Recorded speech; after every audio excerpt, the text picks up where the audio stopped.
حضرت موسیٰ علیہ السلام کے دور میں بارش بند ہوئی۔ لوگوں نے حضرت موسیٰ علیہ السلام سے گزارش کی کہ اللہ تعالیٰ کے حضور دعا کیجئے کہ بارش برسے۔ اللہ اس لیے کہ بارش سے ہر چیز کی زندگی ہے۔ حضرت موسیٰ علیہ السلام نے سب لوگوں کو جمع کیا اور اللہ کے حضور سوال کیا۔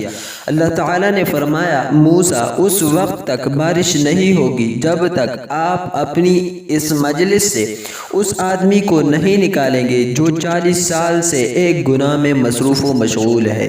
حضرت موسیٰ علیہ السلام نے اعلان کیا کہ 40 سالہ گناہگار جب تک مجلس نہیں چھوڑے گا اس وقت تک بارش نہیں ہوگی۔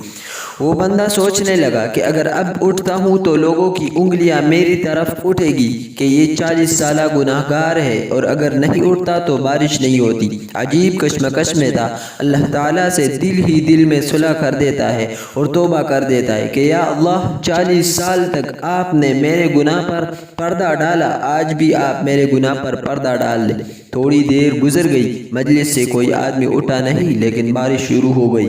حضرت موسیٰ علیہ السلام نے اللہ تعالیٰ سے عرض کیا، یا اللہ، یہ کیا ماجرا ہے؟ اللہ تعالیٰ نے فرمایا، آپ کے اعلان کرنے کے بعد اس گناہگار نے گریباں میں منہ ڈالا، رونے لگا، یا اللہ، تو نے 40 برس میرا پردہ رکھا، اب بھی چھپا لے۔